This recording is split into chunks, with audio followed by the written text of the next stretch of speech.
Picture a bustling Wednesday afternoon in the heart of a sprawling American suburb, where the hum of daily life fills the air like a familiar tune. At Sunnyvale Fresh Market in Plano, Texas, bright LED lights flood the aisles, casting a crisp glow over pyramids of apples, stacks of canned goods, and shelves brimming with every spice imaginable. Shopping carts clatter against tile floors, barcode scanners beep in rhythmic chorus, and the chatter of customers weaves through soft pop music drifting from overhead speakers. It's a scene of orderly chaos, the kind that defines midweek errands, in a city that never quite slows down. Amid the crowd, Jasmine Carter moves with quiet grace, her presence striking yet unassuming. A 37-year-old black woman with a radiant beauty and a confidence honed by years of navigating high-pressure labs. Today, after a grueling shift at a biotech firm downtown, she's traded her lab coat for a comfy sweater, faded jeans and sneakers, her dark curls pulled into a loose bun as she pushes a cart through the produce section. Jasmine's mind is on dinner, a homemade curry to unwind after hours of data crunching. She pauses by the bell peppers, her fingers brushing over vibrant reds and greens as she checks her phone's grocery list, her mood light despite the day's fatigue. She's lost in the rhythm of the task, picking out fresh cilantro and a jar of turmeric, when two figures in navy uniforms saunter into her aisle, their steps slow and out of sync with the market's bustle. Officer Frank Sullivan, a grizzled man in his early 50s with a sagging gut and a face creased by years of monotony, leads the way. Beside him is Officer Ryan Tate, a lanky 20-something with a cocky grin and a swagger that screams rookie bravado. They're supposed to be on patrol, maybe responding to a shoplifting call or grabbing a quick coffee, but their lazy gait suggests they're here for something else, something less noble. Sullivan's tired eyes sweep the aisle, landing on Jasmine like a hawk spotting prey. He elbows Tate, a sly wink flashing between them. "Check it out, Tate. Prime catch," he mutters, his voice low but dripping with crude intent, a mix of racial and sexist undertones lacing his words. Tate smirks, his gaze raking over Jasmine as she reaches for a bag of onions, oblivious to their stares. They don't head for the exit or the cashier. Instead, they pivot into her aisle, slowing to a stop beside her cart, pretending to inspect a display of pasta sauce. Their eyes, though, stay glued to her, unsubtle, invasive, a silent violation masked by their badges. Sullivan clears his throat, his tone a forced drawl of fake charm. "Hey there, sweetheart," he says, leaning closer. "That's a hefty load.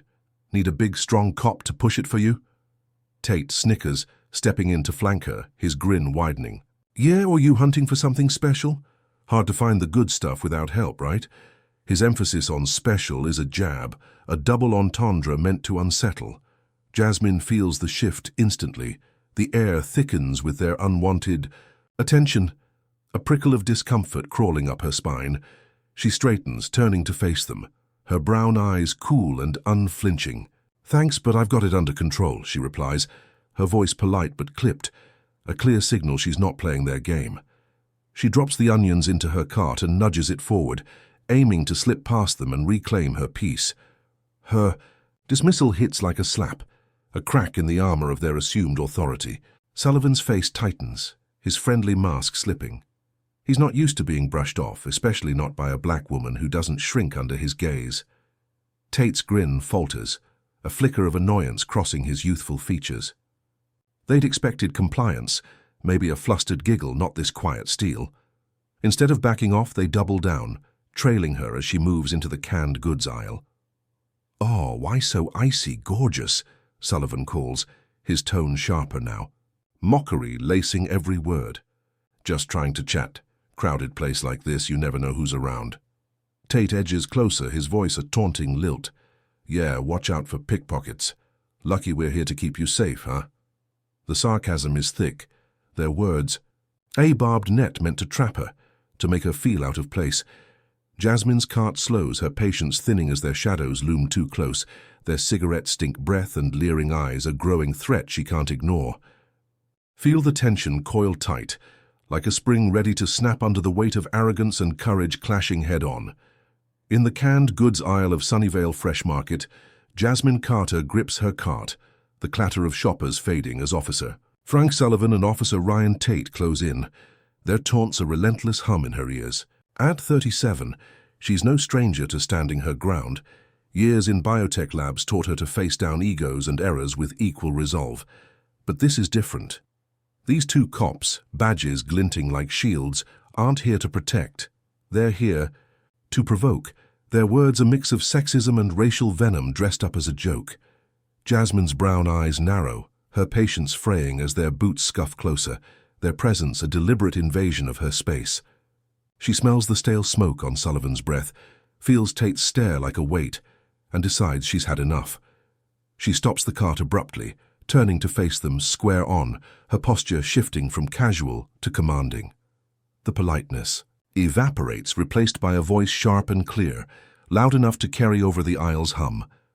"Listen," she says, each word a deliberate strike. "You're harassing me, and it's unacceptable. You're on duty, police officers, right? This teasing, this stalking, it's unprofessional and wrong. Stop it now, or I'll report your badge numbers to your superiors."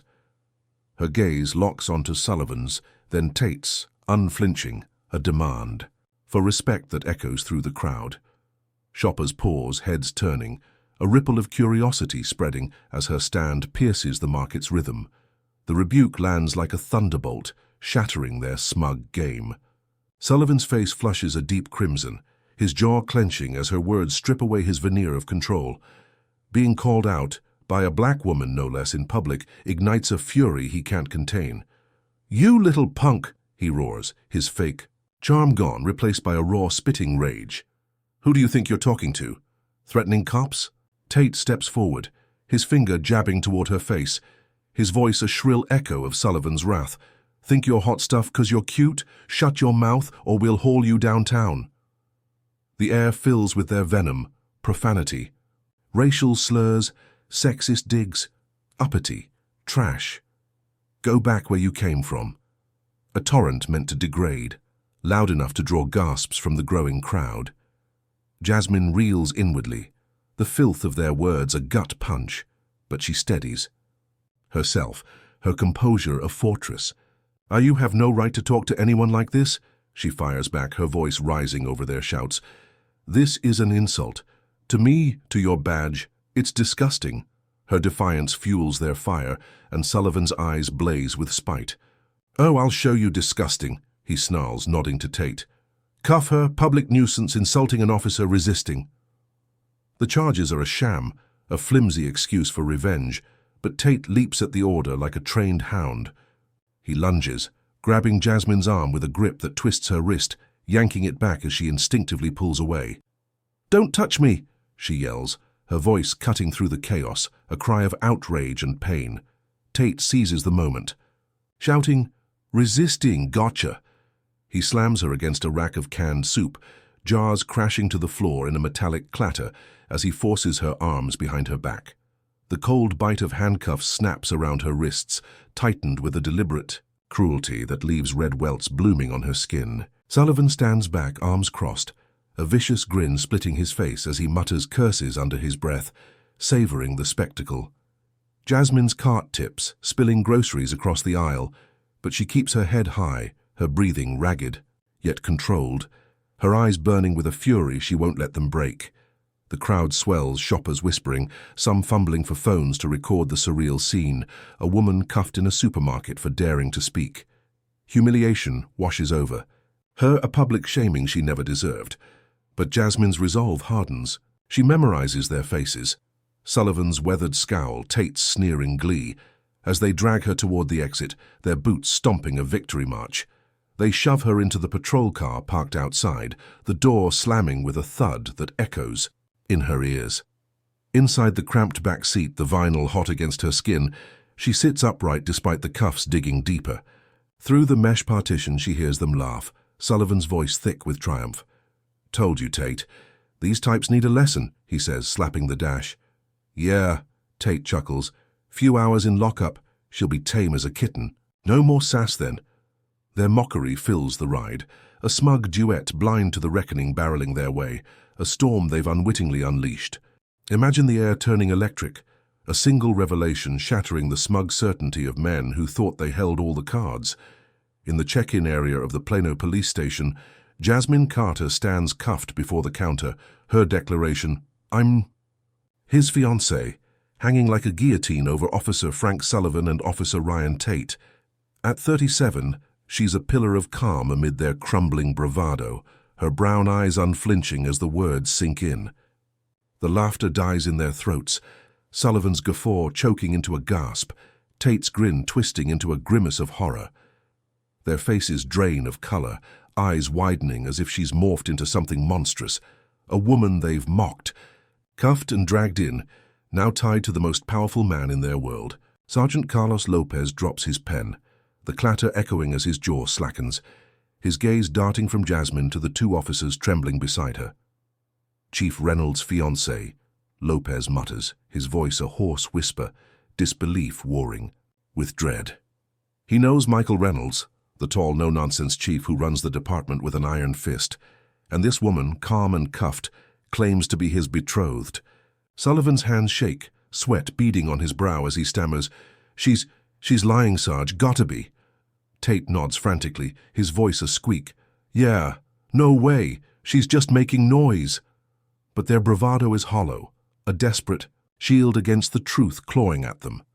Jasmine's silence is a blade, her steady gaze cutting through their panic, a quiet power they can't deflect.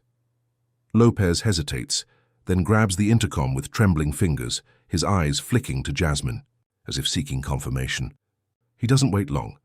Reynolds is still in his office, wrapping up the day's work. The door to the check-in room swings open, and Chief Michael Reynolds strides in, his 6-foot frame filling the space, his grey suit crisp despite the late hour. His blue eyes, sharp and tired, scan the room. A routine check turned urgent by Lopez's call. He expects a minor issue, maybe a paperwork snag, but then he sees her. Jasmine, wrists cuffed, her sweater torn at the sleeve, her face a mask of controlled fury and exhaustion. He freezes, surprise flashing across his rugged features, then shifts to shock as he registers the scene. His gaze snaps to Sullivan and Tate, who shrink under his stare, their smugness evaporating into raw fear. "What the hell is going on?" "Here," Reynolds growls, his voice low but thunderous, a storm brewing as he steps toward Jasmine. "Why is she here? Who did this?" Lopez stammers, tripping over Sullivan's report, public disorder, resisting arrest. But Reynolds cuts him off, turning to Jasmine, his eyes softening with concern. "Tell me what happened," he says, his tone gentler now, a lover's worry beneath the chief's steel. Jasmine takes a deep breath, her voice steady as she recounts it all. The peaceful shopping trip, Sullivan and Tate's harassment, their crude taunts escalating to slurs, her demand for respect met with violence, and the brutal cuffing in the supermarket aisle. Each word is a precise strike, her calm delivery sharpening the edge of her story, piercing the room's tense hush. Reynolds listens, his jaw tightening, his fists clenching as fury builds behind his calm facade, every detail stoking a fire that Sullivan and Tate can't extinguish. Their panic boils over, and they lunge to explain, voices overlapping in a desperate bid to save themselves. "Chief, it's not what it sounds like. She overreacted," Sullivan pleads, his words stumbling. "She insulted us first, got loud." Tate jumps in, his voice shrill. "Yeah, she resisted, we had to." But their lies crumble under Reynolds' glare, their trembling hands and sweat-soaked uniforms betraying them. He raises a hand, silencing them mid-sentence, his eyes blazing as he turns back to his officers. "Enough," he says, his voice a deadly whisper, each word a hammer blow. "Officer Sullivan, Officer Tate, you're suspended, effective immediately. Turn in your badges, weapons, everything. Get out of my station now, you'll face a full investigation." The order lands like a gavel, final and unyielding. Sullivan and Tate jolt upright, reflexive obedience clashing with their dread, their careers teetering on the brink. Reynolds pivots to Lopez and a newly arrived Lieutenant Harris, his voice snapping with authority. "Harris, you're in charge. Start an immediate investigation into these two. Pull the supermarket security. Footage, find every witness. I want a preliminary report by 8 a.m. tomorrow." Sullivan collapses to his knees, desperation spilling out. "Chief, please, we messed up. It was dumb. We're sorry." Tate follows, tears streaking his face. "Jasmine, please forgive us, we've got families." Their pleas hang unanswered, met by Reynolds' icy silence and Jasmine's unflinching stare, a wall of justice they can't breach. Picture a police station plunged into chaos, where the air crackles with the fallout of a single devastating truth. At the Plano police station, Jasmine Carter stands uncuffed, her wrists bearing faint red welts as Chief Michael Reynolds' orders echo through the check-in area like a judge's gavel.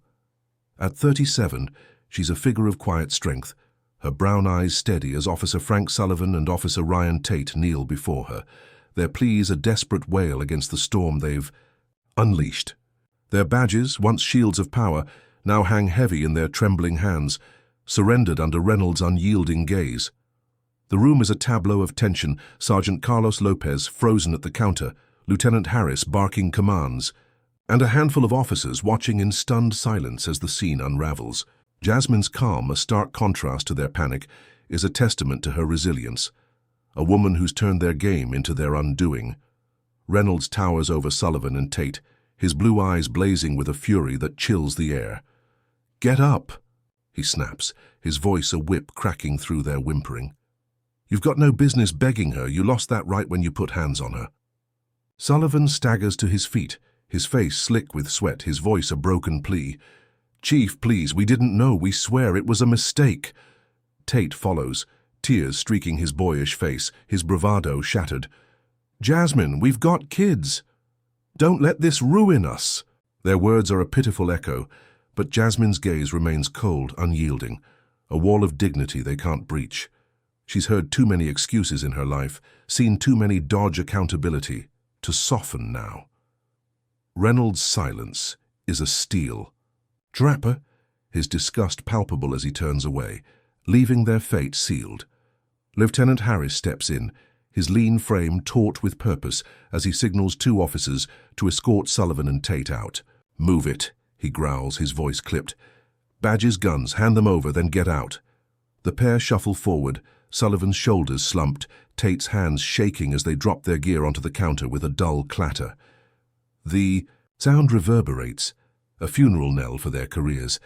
As they're marched out heads bowed, the weight of their actions dragging them down. The lobby falls into a heavy hush, the remaining officers exchanging uneasy glances, the shame of their colleagues' disgrace settling like dust.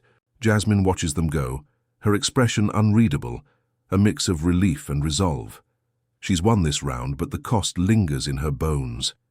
Reynolds turns to her, his anger fading into concern as he steps closer, his voice softening. "Jasmine, are you okay?" He gently lifts her wrists, his fingers brushing the red marks, his jaw tightening at the sight. "I'm so sorry you went through this. I should have rooted out trash like them sooner." He guides her toward his office, a wood-paneled sanctuary, at the end of the hall, and shuts the door behind them. The noise of the station fades, replaced by a quiet broken only by the clink of a glass as he pours her water from a pitcher on his desk. He sits beside her, his suit jacket creased from the day, and listens as she recounts the ordeal again. Every taunt, every slur, the brutal cuffing, his eyes darkening with each word, a storm of guilt and rage brewing within him. "I'll handle this," he promises, his voice firm, a vow from both the chief and the man who loves her. "Not just for you, for every person they've hurt. This stops now." Jasmine nods, sipping the water, the coolness easing the tightness in her throat. She feels the weight of the day lifting, but a deeper ache remains, a sorrow for those who'd faced Sullivan and Tate without a chief to call, without her lifeline. Reynolds leans forward, his hand resting on hers, a silent anchor. "They're gone, and I'll make sure they pay. But I need you to tell me if there's anything else, anything I can do." She meets his gaze, her resolve hardening. "Just make it right, Michael, for everyone." Outside, the station buzzes with urgency as Harris launches the investigation. Orders fly, pull security footage, track down witnesses, each command a thread in the web closing around Sullivan and Tate. Jasmine sits back, the glass cool in her hands, her mind drifting to the supermarket aisle, the crowd's stunned faces, the phones recording her stand. She's safe now, her connection a shield few could wield, but the victory is bittersweet. She's forced a reckoning. But it's a privilege not every black woman shares, a truth that fuels her quiet determination to see this through, not just for herself, but for those left voiceless in the shadows. Feel the pulse of a crowded market turn sour, where the hum of everyday life twists into a scene of raw injustice. The patrol car peels away from Sunnyvale Fresh Market in Plano, Texas, its sirens slicing through the late afternoon bustle as Jasmine Carter sits cuffed in the back seat. The cuffs bite into her wrists, the metal cold and unyielding, a stark reminder of the brutality that unfolded moments ago. At 37, Jasmine is no stranger to pressure. Her biotech career has thrown her into high-stakes labs and boardroom battles. But this is a different beast. Officer Frank Sullivan and Officer Ryan Tate, smug in the front seat, laugh over the roar of the engine, their voices a grating soundtrack to her humiliation. She stares through the mesh partition, her brown eyes steady despite the ache in her arms memorizing every smug curve of their faces, Sullivan's weathered sneer, Tate's cocky grin, knowing this isn't the end. The ride to the Plano police station is short but suffocating, the air thick with the stink of vinyl and their self-satisfied chatter. "See, I told you," Sullivan brags, his voice thick with triumph as he slaps the steering wheel. "These uppity ones need a hard lesson. Teach 'em who's boss." Tate chuckles, leaning back. "Yeah, few hours in a cell she'll be begging to behave. No more lip from her." Their words are a venomous mix of racism and glee, a victory lap for cuffing a black woman who dared to defy them. Jasmine's jaw tightens, anger simmering beneath her calm, but she keeps silent, her mind racing with strategy. She's been publicly shamed, dragged from a supermarket aisle like a criminal, but she won't let them see her break. Not yet. The cruiser jerks to a stop outside the station, a squat concrete building flanked by palm trees, its glass doors reflecting the fading sun. Sullivan yanks the back door open, his meaty hand clamping around Jasmine's arm as he hauls her out, with a roughness meant to degrade. She stumbles onto the pavement, her sneakers scuffing the concrete, but she straightens instantly, her posture a quiet rebellion against their grip. Tate flanks her, shoving her forward as they march her inside, their boots a heavy drumbeat on the tile floor. The lobby buzzes with low activity, phones ringing, officers shuffling papers, but it falls silent as they enter, heads turning to watch the spectacle. Sullivan's voice booms through the space, dripping with spite. "Sergeant Lopez, got a live one, public disorder, insulting us, resisting arrest. Nabbed her at Sunnyvale." Sergeant Carlos Lopez, a weary man in his late 40s with a lined face and a perpetual squint, looks up from the check-in counter, his pen pausing mid-scribble. He sighs, glancing at Jasmine, then back at the two officers, clearly used to their late-day antics. "All right, bring her over," he mutters, his tone flat, routine. Jasmine stands before the counter, her wrists still bound, her sweater stretched awkwardly from the scuffle. Sullivan nudges her forward, his grin smug, while Tate leans against the wall, arms crossed, waiting to see her crumble. Lopez starts the paperwork, his questions mechanical. "Name?" "Jasmine Carter," she replies, her voice clear, unshaken. "Age?" 37. "Address?" 214 Oakwood Drive, Plano. Each answer is a small defiance, her calm catching Lopez's eye, though he keeps typing unfazed. Sullivan and Tate hover nearby, their smirks unwavering, savoring the sight of her processed like a common crook. Lopez finishes the basics, then asks the standard follow-up, his tone bored. "Anyone you want us to notify, family lawyer?" It's the opening Jasmine's been waiting for, a crack in their smug fortress. She takes a deep breath, her gaze locking onto Lopez's, then shifting to Sullivan and Tate, who stand grinning like they've won. Her voice rings out, not loud but steady, weighted with a calm that silences the room. "Yes," she says, pausing for effect. "Call Chief Michael Reynolds." Lopez's fingers freeze over the keyboard, his brow furrowing as he squints at her. "Chief Reynolds? You sure about that?" His skepticism is palpable, a hint she's bluffing to rattle them.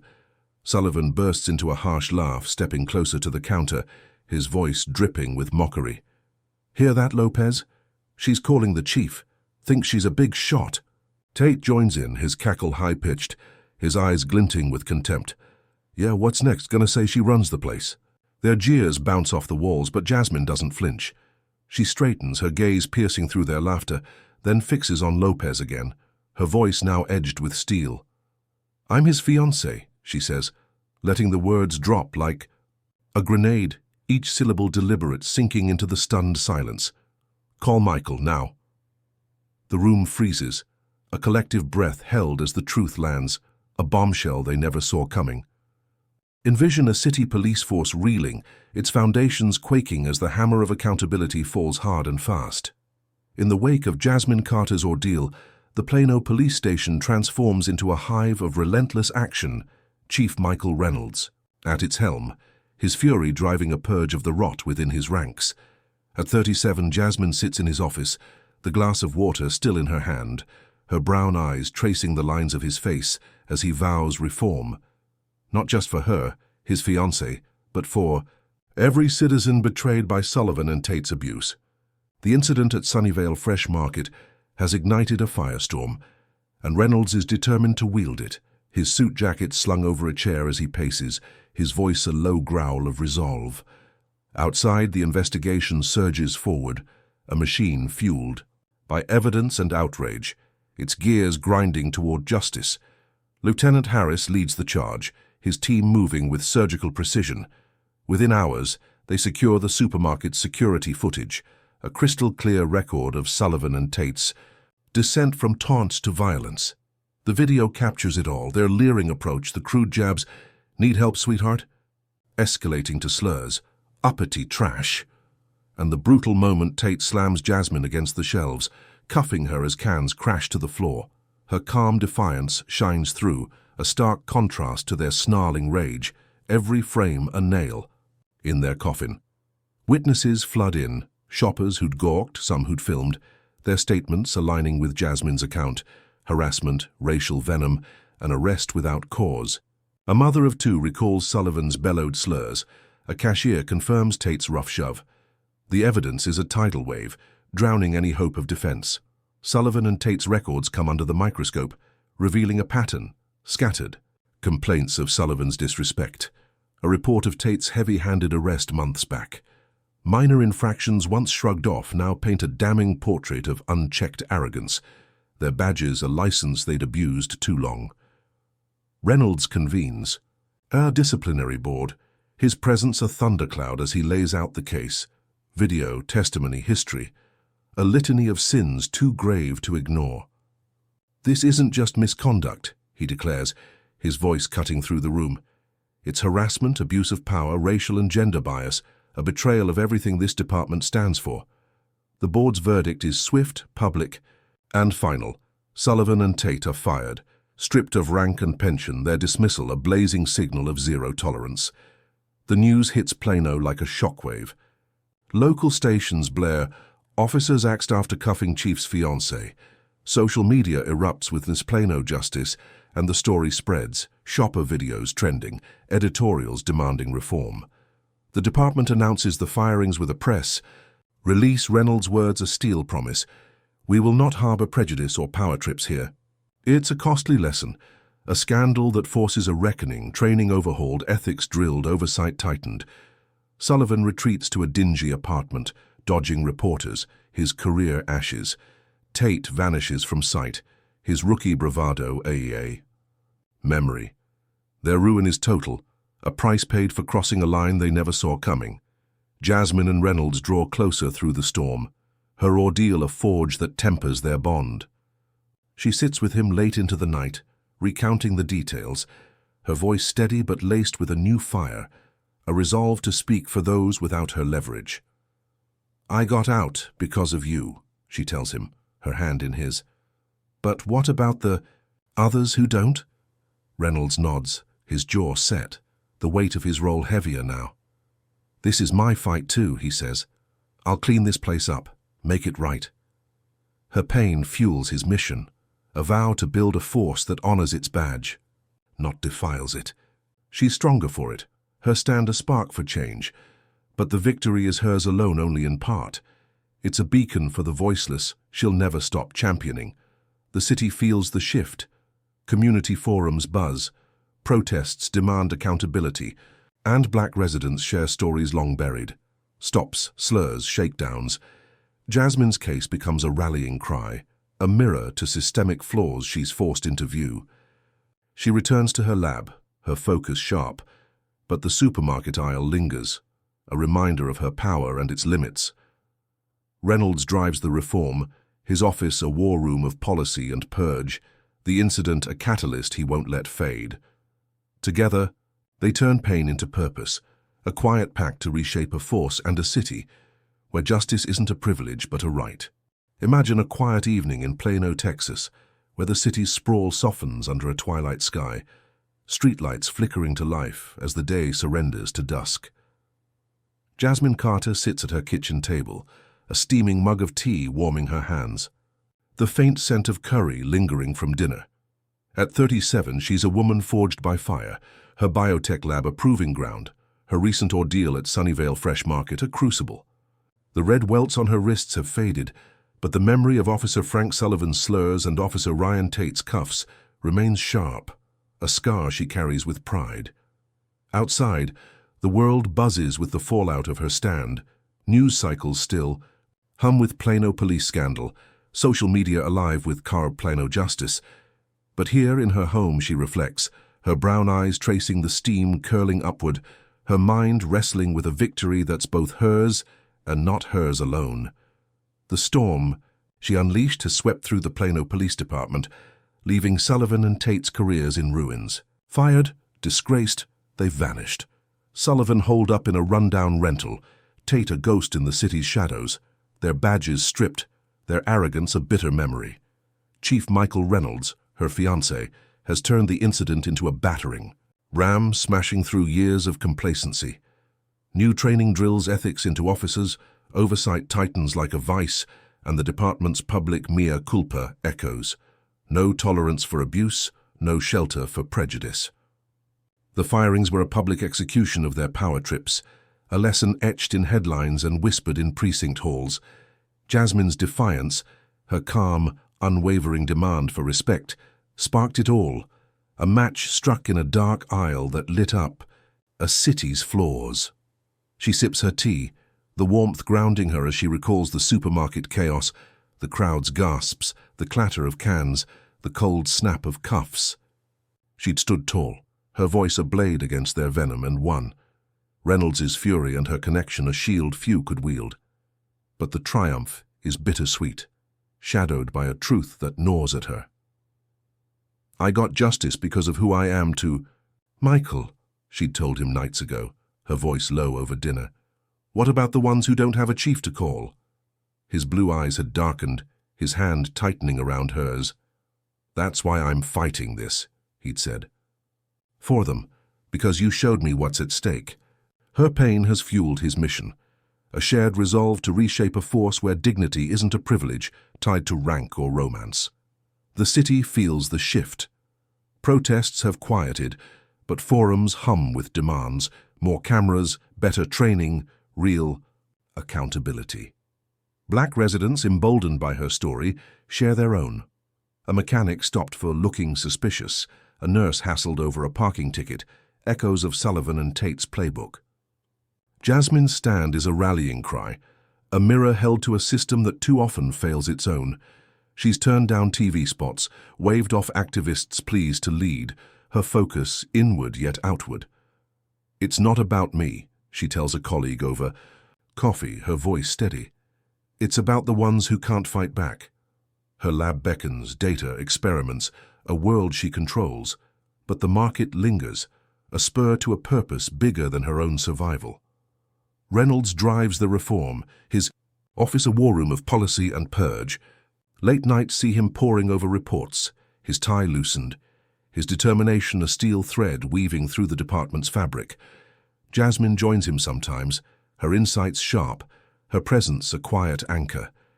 Together they've turned her ordeal into a catalyst, Sullivan and Tate's ruin a warning, her courage a blueprint. The city watches, some cheering, others grumbling, but the change is real.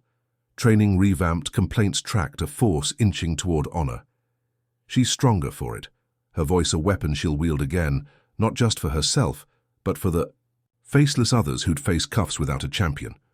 One night, driving home under a star-streaked sky, Jasmine passes Sunnyvale Fresh Market, its neon sign a dim glow. She doesn't stop, but the memory floods back. Her cart, their slurs, her stand. No triumph swells her chest, only a quiet resolve. She'd faced their worst and turned it back, a black woman who refused to bow, but the fight stretches beyond. Her. It's for the unheard, the unseen, those who'd crumble under Sullivan and Tate's weight without a Reynolds to call. Her victory is a spark, justice served in ironic twists, but it's a privilege she'll never take lightly. To Plano, her story is a lesson. Prejudice festers, but courage and truth can uproot it. To Jasmine, it's a vow. To keep pushing, to demand accountability, to ensure no one's dignity hinges on who they know. The road ahead is long, but she drives on unbroken, her purpose a light in the dark.